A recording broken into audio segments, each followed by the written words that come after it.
पार्वती प्रियपुत्राय गणेशाय नमो नमः।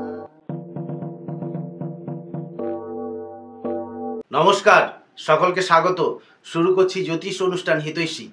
আজ আলোচনা করব মেষ রাশি 2025 সাল জুন মাস কেমন যাবে। প্রথমেই জানাই যে এই মাসে আপনার পক্ষে শুভ অশুভ মিলিয়ে থাকবে। কিছু কিছু ক্ষেত্রে খুব শুভ ফল এবং কিছু কিছু ক্ষেত্রে কিছু অশুভত্ব, কিছু সমস্যা, কিছু বিলম্বতা দেখা দিতে পারে। দেখুন, 7.5 শুরু হয়েই যেমন কোনো রাশিকে খারাপ ফল প্রদান করে না, তেমনি রাহু একাদশে সঞ্চার করেই সঙ্গে সঙ্গে শুভ ফল প্রদান করবে না। তো যাই হোক, এই মাসে রাহু কেতুর পরিবর্তন আপনার পক্ষে কয়েকটি ক্ষেত্রে সমস্যাদায়ক হবে। সেক্ষেত্রে আর্থিক উন্নতি হয়তো হবে, কিন্তু হতে বেশ কিছু বিলম্বতা, কিছু বাধা এবং অধিক পরিশ্রমের প্রয়োজন। তবে বৃহস্পতি সঞ্চার আপনার পক্ষে তুলনামূলক শুভই থাকবে।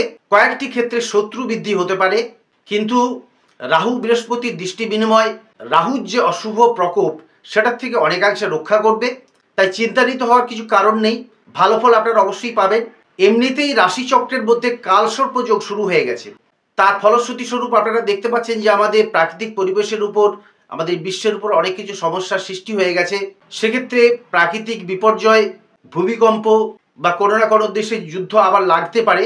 অর্থাৎ এমনিতেই 4টে দেশের যুদ্ধ লেগেই আছে, তারপর আরও যদি লেগে যায় সেক্ষেত্রে বিশ্বযুদ্ধ হওয়ার প্রবল সম্ভাবনা। সেটা আমি পূর্বোক্ত একটি ভিডিওতে ভবিষ্যৎবাণী রূপে জানিয়েছি। তো সেক্ষেত্রে আমাদের এই উপমহাদেশের উপর, বিশেষ করে ভারতবর্ষ, পাকিস্তান এবং বাংলাদেশের উপর বেশ অশুভ প্রভাব পড়বে। পশ্চিমবঙ্গের উপরও বেশ কিছুটা অশুভ প্রভাব পরিলক্ষিত হয়। কিছুটা পরিমাণে আমি আপনাদের কাছে উল্লেখ করছি যে আপনারা জানেন যে মকর রাশির 7.5 কেটেছে, মেষ রাশির 7.5 শুরু হয়েছে, এছাড়া মীন রাশির তো চলছেই।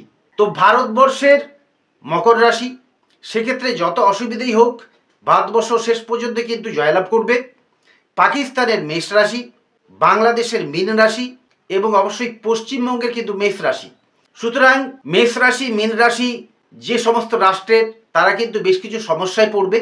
তো সেই জন্য দর্শক বন্ধু, আপনাদের প্রত্যেককেই বলছি যে আপনারা সজাগ থাকবেন এবং পরবর্তী সময়গুলো লক্ষ্য করুন কি কি হতে পারে, কি কি হতে যাচ্ছে, তার একটা আভাস নিশ্চয়ই পাবেন। তো যাই হোক, আর কথা বাড়াবো না, আলোচনায় চলে আসি। তার আগে খুব সংক্ষেপে আমি গ্রহদের অবস্থান জানিয়ে দিই। আমি ছকটা স্ক্রিনে ডিসপ্লে করেছি, আপনারা দেখতে পাচ্ছেন।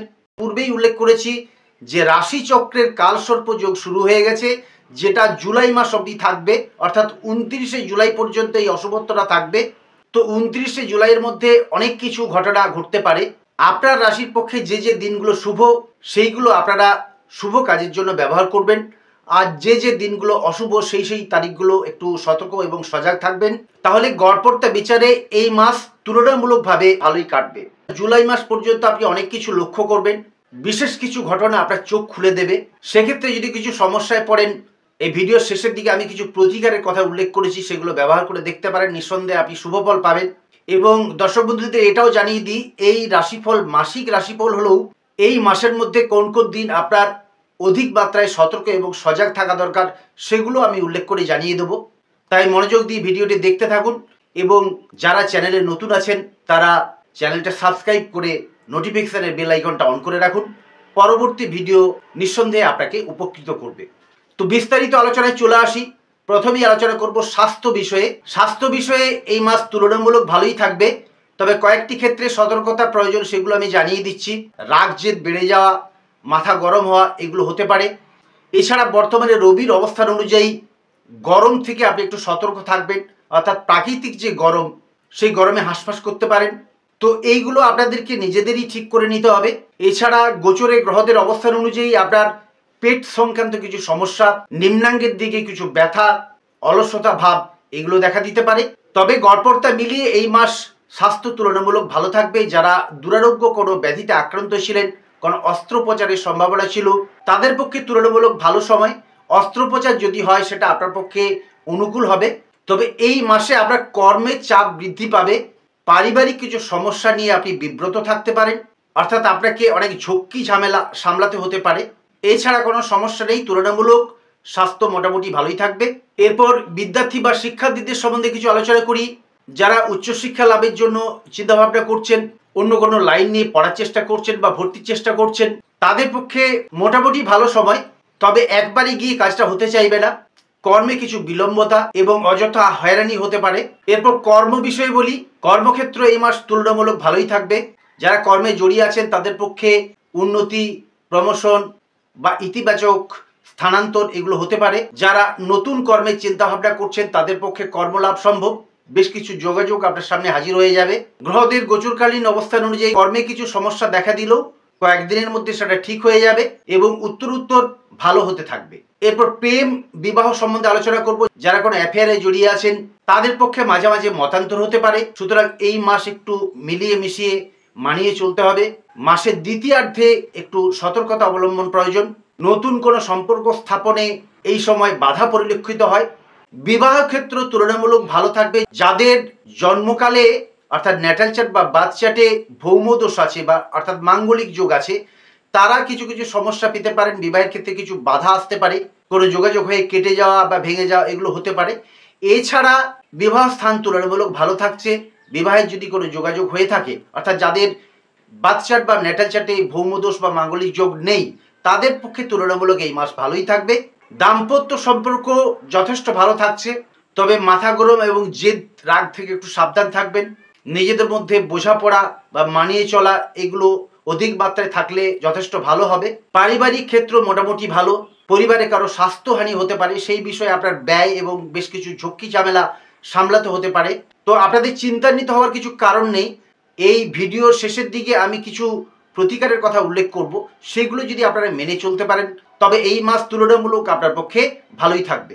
এরপর সন্তান বিষয়ে আলোচনা করি। সন্তান স্থান মোটামুটি শুভই থাকছে, তবে মাসের দ্বিতীয়ার্ধে একটু সমস্যা পরিলক্ষিত হয়। বিশেষ করে এই মাসে রাশিচক্রের যে কালসর্প যোগ, সেটা কয়েকটি ক্ষেত্রে আপনাকে শুভফল প্রদান করলেও কয়েকটি ক্ষেত্রে দুশ্চিন্তা বা হতাশার কারক হবে। তাই হঠকারী সিদ্ধান্ত থেকে সাবধান থাকবেন। ব্যয় সংকোচ করার চেষ্টা করবেন এবং ঋণ দান বা ঋণ গ্রহণ এই মাসে কিন্তু ঠিক হবে না। পিতা বা মাতার স্বাস্থ্য সম্পর্কে কিছু জানিয়ে দিই। পিতার স্বাস্থ্য তুলনামূলক ভালো থাকবে, মাতার স্বাস্থ্যও যথেষ্ট ভালো থাকবে, তবে কিছু কিছু সমস্যা দেখা দিতে পারে, সেই বিষয়ে অ্যালার্ট থাকবেন। এরপর প্রাপ্তি যোগ, এই মাসে আপনার বেশ কয়েকবার প্রাপ্তি যোগ বর্তমান। যারা ফ্রিল্যান্সার, ঘুরে ফিরে কাজকর্ম করেন, সেলফ এমপ্লয়েড, তাদের পক্ষে মাসের প্রথমার্ধ যথেষ্ট ভালো সময়। দ্বিতীয়ার্ধও তুলনামূলক ভালো, তবে আমি কয়েকটা দিন ইন্ডিকেট করে জানিয়ে দেবো, ওই তারিখগুলো বর্জন করলে বাকি দিনগুলো আপনার পক্ষে শুভই থাকবে। এরপর গৃহ বিষয়ে কিছু আলোচনা করি। যারা কোনো জমি বা বাড়ি কিনতে চাইছেন তারা এই সময়ে কিনতে পারেন। যারা বাড়ি পরিবর্তন বা স্থানান্তর করবেন তাদের পক্ষেও শুভ সময়। এছাড়া যারা রিয়েল এস্টেট বা এই সংক্রান্ত ব্যবসায় জড়িয়ে আছেন তারা মাসের প্রথমার্ধে তুলনামূলক শুভ ফল পাবেন। গৃহে কিছু শুভকর্ম বা রিনোভেশনের সম্ভাবনা আছে। ইলেকট্রনিক্স কিছু যন্ত্রাংশ এই সময় বিগড়ে যেতে পারে। তো দর্শক বন্ধু, আপনাদের প্রত্যেককে আমি জানিয়েছি এই রাশিফল হচ্ছে একটা গড়পড়তা বিচার। ডিটেলস বিচার জানতে চাইলে আপনাদের জন্মকালীন যে বার্থ চার্ট বা ন্যাটাল চার্ট আছে সেইটা বিচার করলে আরও শুভ হয়। সেক্ষেত্রে আপনার কোন কোন গ্রহ অশুভ আছে, কী গ্রহের আপনার দশা চলছে, শুভ অধিপতি না অশুভ অধিপতির দশা, সমস্ত কিছু বিচার করেই যদি রাশিফলের সাথে ম্যাচ করা যায় তবে সেটা আরও শুভ ফল পাওয়ার সম্ভাবনা।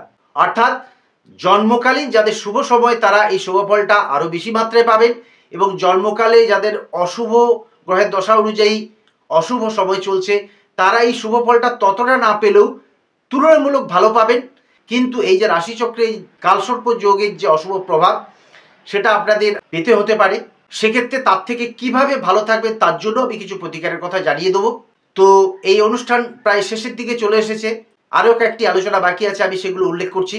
এই সময় আপনি বিশেষত এই মাসে কিছু উটকো ঝঞ্ঝাটের মধ্যে পড়তে পারেন। কিছু শত্রুর সম্ভাবনা অর্থাৎ শত্রু বৃদ্ধির সম্ভাবনা আছে, তবে সঠিকভাবে নিজেকে চালনা করলে অবশ্যই আপনি সর্বদিক প্রতিহত করে জয়লাভ করবেন এবং খুব তাড়াতাড়ি সমস্ত সমস্যা কাটিয়ে ঝঞ্ঝাট মুক্ত হবেন।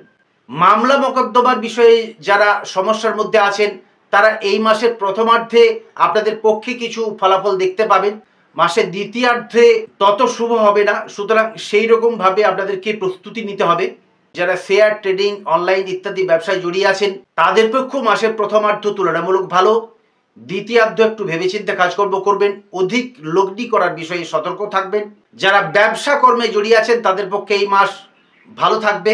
অর্থাৎ বিগত যে দিনগুলো যাচ্ছিল তার থেকে তুলনামূলক ভালো থাকবে, আয় উন্নতি বাড়বে, ব্যবসায় কিছু রিনোভেশন বা ব্যবসার কিছু প্রসার বা প্রচার ঘটবে।